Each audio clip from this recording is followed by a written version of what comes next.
Hi hello friends, வணக்கம் எல்லாருக்கும். நம்ம இன்றைக்கி இந்த வீடியோவில் என்ன பார்க்க போகிறோம்னா, அதாவது உங்களோட இஎஸ்ஐ கார்டு வந்து எப்படி நீங்களே வீட்டில் இருந்த மணிக்கே நம்ம வந்து டவுன்லோட் பண்ணுறது அப்படிங்கிறத நம்ம இந்த வீடியோவில் பார்க்கலாம். அதாவது நீங்கள் ஏதாவது ஒர்க் பண்ணுற இடத்துல உங்களுக்கு இபிஎஃப் அதுக்கப்புறம் இஎஸ்ஐ அப்படிங்கிறது பிடிச்சிருப்பாங்க. இதில் வந்து இஎஸ்ஐயில் வந்து நம்ம வந்து மெடிக்கல் கிளைம் பண்ணிக்கலாம். அந்த மெடிக்கல் கிளைம் பண்ணுறதுக்கு அந்த கார்டு வந்து நம்மளுக்கு வந்து தேவைப்படும். அதாவது இஎஸ்ஐ பங்ஷான் கார்டு அப்படின்னு சொல்லுவாங்க. அது நம்ம வந்து அந்த இஎஸ்ஐ நம்பர் தெரிஞ்சாவே போதும். அது வந்து நம்ம செல்ஃபோன் அல்லது லேப்டாப் நம்மள்ட்ட இருந்ததுன்னா அதுலேயே நம்ம வந்து டவுன்லோட் பண்ணிக்கலாம். நம்ம போய் எம்ப்ளாயிட்ட போய் கேட்கணும் அப்படிங்கிறது அவசியம் இல்லை. நம்ம அதுக்கு அந்த நம்பர் இருந்தாவே போதும், நம்ம டவுன்லோட் பண்ணிடலாம். அது எப்படி டவுன்லோட் பண்ணுறது அப்படிங்கிறத உங்களுக்கு இந்த வீடியோவில் போட்டிருக்கேன். வாங்க வீடியோக்குள்ளே போகலாம்.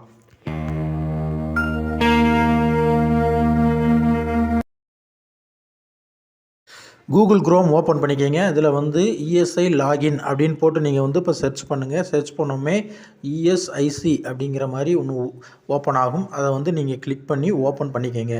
ஓப்பன் பண்ணிங்கன்னா அந்த வெப்சைட் இந்த மாதிரி உங்களுக்கு ஓப்பன் ஆகும். இதுதான் அந்த அஃபிஷியல் வெப்சைட். இது வந்து நான் வந்து டிஸ்கிரிப்ஷனில் கொடுத்துருக்கேன். நீங்கள் கிளிக் பண்ணி ஸ்ட்ரைட்டாக கூட ஓப்பன் பண்ணிக்கலாம். இந்த வெப்சைட் ஓப்பன் பண்ணிட்டு கீழே ஸ்க்ரோல் பண்ணிங்கன்னா இதில் வந்து ஒவ்வொரு டேக்காக இருக்கும். இதில் வந்து இன்சூர்டு பெர்சன் ஆர் பெனிஃபிஷரி அப்படின்ட்டு பார்த்தீங்களா, அந்த இதை நீங்கள் கிளிக் பண்ணிங்க. கிளிக் பண்ணிவிட்டு ஓகேங்கிறத கொடுத்துருங்க. இப்போ தனி டேப்பில் வந்து இது மாதிரி ஓப்பன் ஆகும். இதில் வந்து நீங்கள் வந்து தமிழ் அல்லது இங்கிலீஷ் வந்து செலக்ட் பண்ணிக்கோங்க. செலக்ட் பண்ணிட்டீங்கன்னா இப்போ வந்து அந்த எழுத்துலாம் வந்து நம்ம எந்த மொழி செலக்ட் பண்ணுறோமோ அதில் வந்து வரும். இப்போ வந்து கீழே இந்த மாதிரி பார்த்தீங்களா காப்பீட்டாளர் அப்படின்னு போட்டிருக்கோம். இதில் வந்து பதிவு செய்க அப்படின்ட்டு பார்த்தீங்களா, அந்த இதை நீங்கள் வந்து போய் கிளிக் பண்ணணும். கிளிக் பண்ணமே உங்களுக்கு இந்த மாதிரி ஓப்பன் ஆகும். இதில் இருக்குது பார்த்தீங்களா பயனர் பதிவு பெற அப்படின்ட்டு பார்த்தீங்களா, இந்த இது வந்து இந்த மாதிரி ஃபார்ம் மாதிரி ஓப்பன் ஆகும். இதில் வந்து ஃபஸ்ட் எடுத்தோடனே உங்களை இஎஸ்ஐ காப்பீட்டு எண், அந்த இஎஸ்ஐ காப்பீட்டு எண் அடிச்சுட்டு அதுக்கப்புறம் வந்து கீழே வந்து பிறந்த தேதி அப்படின்ட்டு பார்த்தீங்களா, அந்த அது வந்து அடிக்கணும். நெக்ஸ்ட்டு வந்து கைபேசி எண், பிறந்த தேதி வந்து உங்களோட ஃபஸ்ட்டு மந்த்து வரணும், சரி ஃபஸ்ட்டு டேட் வரணும், அதுக்கப்புறம் மந்த்து, அதுக்கப்புறம் இயர் வர மாதிரி அடிச்சுட்டு கைபேசி எண் அப்படின்ட்டு பார்த்தீங்களா, அதில் வந்து உங்களோட செல்ஃபோன் நம்பரை வந்து அடிச்சுக்கோங்க. அடுத்து வந்து கேப்ஸா அப்படின்ட்டு பார்த்தீங்களா, அந்த கட்டத்துக்குள்ளே இருக்கிற நம்பரை பார்த்து அதே மாதிரி நம்ம அடிக்கணும். அடிச்சுட்டு கீழே பதிவு செய்க அப்படின்ட்டு பார்த்தீங்களா, அந்த இதை நீங்கள் வந்து இப்போ கிளிக் பண்ணிக்கிங்க. இதில் வந்து உங்களோட இஎஸ்ஐ காப்பீட்டு எண் இருக்குது பார்த்தீங்களா, இது வந்து உங்கள் நீங்கள் எங்கே ஒர்க் பண்ணுறீங்களோ அங்கே வந்து கட்டியிருப்பாங்க இன்சூரன்ஸ், இஎஸ்ஐ இன்சூரன்ஸு. அவங்கள்ட்ட நீங்கள் கேட்டிங்கன்னா அந்த நம்பர் வந்து உங்களுக்கு வந்து நீங்கள் வாங்கிக்கலாம். இப்போ நீங்கள் பதிவு செய்க அப்படின்னு கொடுத்தோமே இந்த மாதிரி வரும். நீங்கள் கொடுத்த மொபைல் நம்பருக்கு வந்து ஓடிபி வந்து சென்ட் ஆயிரும். அந்த ஓடிபியை எடுத்து நம்ம இங்கே அடிச்சுட்டு சரி பார்க்கவும் அப்படின்ட்டு பார்த்தீங்களா, அந்த இதை நம்ம வந்து இப்போ மறுபடியும் கிளிக் பண்ணணும்.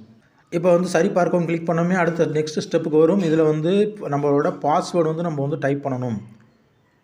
இதில் வந்து 8 குறைஞ்சபட்சம் வந்து 8 நம்பர் இருக்கணும். ஒரு கேப்சா கோட் இருக்கணும். அதாவது கேபிட்டல் லெட்டர் ஒன்று இருக்கணும், ஒரு ஸ்மால் லெட்டர் ஒன்று இருக்கணும், அப்புறம் ஸ்பெஷல் கேரக்டர் ஒன்று இருக்கணும், நம்பர் இது மாதிரி இருக்கணும். இந்த மாதிரி இருந்தால் வந்து உங்களோட பாஸ்வேர்டு வந்து ஸ்ட்ராங்காக இருக்கும். நீங்கள் அந்த மாதிரி நீங்கள் வந்து க்ரியேட் பண்ணிக்கோங்க. மினிமம் வந்து 8 எழுத்து இருக்கணும். அந்த மாதிரி நீங்கள் வந்து உங்களோட பாஸ்வேர்டை நீங்கள் வந்து க்ரியேட் பண்ணிக்கோங்க. இந்த பாஸ்வேர்டை ஞாபகம் வச்சுக்கோங்க. லாகின் பண்ணுறதுக்கு நெக்ஸ்ட் இந்த பாஸ்வேர்டு தான் நம்ம கொடுத்து நம்ம வந்து லாகின் பண்ணணும். இப்போ கொடுத்துட்டு பாஸ்வேர்டை வந்து கொடுத்துட்டு மறுபடியும் அதே பாஸ்வேர்டு கீழே அடுத்த பாக்ஸில் நம்ம அடிச்சுட்டு சமர்ப்பிக்க அப்படின்ட்டு பார்த்தீங்களா, அந்த இதை நீங்கள் கொடுத்துட்டிங்கன்னா நெக்ஸ்ட் ஸ்டெப்புக்கு இப்போ நம்ம போயிடலாம். இப்போ நீங்கள் சமர்ப்பிக்க அப்படிங்கிறத நீங்கள் வந்து கிளிக் பண்ணிடுங்க. கிளிக் பண்ணி பாஸ்வேர்டு அப்டேட்டட் சக்ஸஸ்ஃபுல்லி அப்படின்ட்டு பார்த்தீங்களா, இப்போ வந்து உங்களுக்கு பாஸ்வேர்டு வந்து அப்டேட் ஆயிடுச்சு. ஓகே, நம்ம வந்து நம்மளோட இஎஸ்ஐ நம்பரை கொடுத்து நம்ம பாஸ்வேர்டு கிரியேட் பண்ணிட்டோம். அது வந்து ரிஜிஸ்டர் ஆயிடுச்சு. இப்போ நெக்ஸ்ட்டு வந்து எப்படி வந்து அதை லாகின் பண்ணுறது அப்படிங்கிறத பார்க்கலாம். நீங்கள் வந்து சேம் அதே வெப்சைட்டில் லாகின் பேஜ் வந்து எடுத்துக்கோங்க. இப்போ நீங்கள் ஸ்க்ரீனில் பார்க்குறீங்களா, இந்த மாதிரி இருக்கும் அந்த லாகின் பேஜு.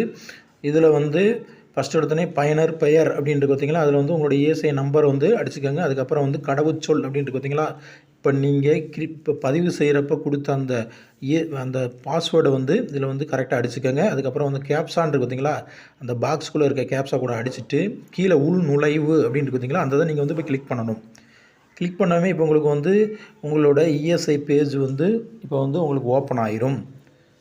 இப்போ ஃபஸ்ட் எடுத்தோன்னே இந்த மாதிரி ரெட் கலரில் ஒரு பாக்ஸ் மாதிரி வரும். அதை வந்து நீங்கள் வந்து க்ளோஸ் பண்ணிடுங்க. க்ளோஸ் பண்ணாமே இப்போ வந்து உங்களோட டீட்டெயில் ஃபுல்லாமே இருக்கும். காப்பீட்டாளரின் விவரங்கள் அப்படின்னு போட்டு உங்களோட பேர், உங்கள் இஎஸ்ஐ நம்பரு எல்லாமே இப்போ வந்து இதில் இருக்கும்.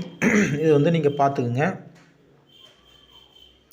இதில் வந்து கீழே ஸ்க்ரோல் பண்ணிட்டு வந்தீங்கன்னா காப்பீட்டாளர் அப்படின்னு போட்டு ஒரு பாக்ஸ் மாதிரி போட்டு இருக்கு பார்த்தீங்களா, இதில் வந்து வியூ பிரிண்ட் பஞ்சான் கார்டு அப்படின்ட்டு பார்த்தீங்களா, அந்த இதை நீங்கள் வந்து இப்போ கிளிக் பண்ணணும்.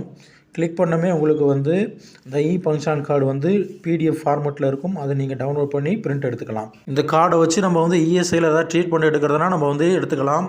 அதுக்காக இது வந்து நான் யூஸ் பண்ணிக்கலாம். இப்போ வியூ பிரிண்ட் பஞ்சான் கார்டு அப்படிங்கிறத நீங்கள் வந்து கிளிக் பண்ணுங்கள்.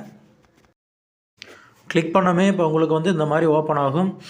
இதில் வந்து சீரியல் நம்பர் 1ன்னு போட்டு கடைசியாக இருக்குது பார்த்தீங்களா, வியூ பிரிண்ட் பஞ்சான் கார்டு அப்படின்ட்டு பார்த்தீங்களா, அந்த இதை வந்து நீங்கள் வந்து இப்போ கிளிக் பண்ணுங்கள். ஓப்பன் பண்ணவே தனி டேப்பில் இந்த மாதிரி உங்களோட பஞ்சான் கார்டு வந்து ஓப்பன் ஆயிரும். இந்த பஞ்சான் கார்டில் வந்து உங்களுக்கு டீட்டெயில் எல்லாமே இருக்கும். அதெல்லாம் கரெக்டாக இருக்கான்னு பார்த்துக்குங்க. பார்த்துட்டு கீழே வந்து டவுன்லோட் அண்டு பிரிண்ட் அப்படிங்கிற ஒரு பட்டன் இருக்குது பார்த்தீங்களா, அந்த இதை வந்து இப்போ நீங்கள் வந்து கிளிக் பண்ணணும். கிளிக் பண்ணமே உங்களுக்கு வந்து பிடிஎஃப்பில் வந்து அந்த கார்டு வந்து உங்களுக்கு வந்து டவுன்லோட் ஆயிரும். அதை நீங்கள் ஓப்பன் பண்ணி நீங்கள் வந்து பிரிண்ட் எடுத்துக்கணும். இந்த கார்டை வந்து நீங்கள் வந்து பிரிண்ட் எடுத்துக்கோங்க. இப்போ ஓப்பன் பண்ணிங்கன்னா அந்த கார்டு வந்து இப்படி தான் இருக்கும். இதை வந்து நீங்கள் பிரிண்ட் எடுத்துகிட்டு இதை வந்து இதில் ஒரு உங்களோட ஃபேமிலி ஃபோட்டோ ஒட்டிட்டு உங்கள் எம்ப்ளாயர்கிட்ட வந்து சைன் பண்ணிக்கங்க. சைன் வாங்கிட்டு நீங்கள் இஎஸ்ஐ ஆஸ்பத்திரிக்கு போனீங்கன்னா நீங்கள் வந்து இந்த இதை அவங்க வந்து பதிஞ்சுக்குவாங்க. நெக்ஸ்ட்டு வந்து நீங்கள் எதாவது ட்ரீட்மெண்ட் எடுக்கிறதுனா எடுத்துக்கலாம். ஓகே ஃப்ரெண்ட்ஸ், இந்த வீடியோ உங்களுக்கு யூஸ்ஃபுல்லாக இருந்திருக்கும்னு நினைக்கிறேன். மீண்டும் வேறு வீடியோ பார்க்கலாம். ஓகே, பாய்.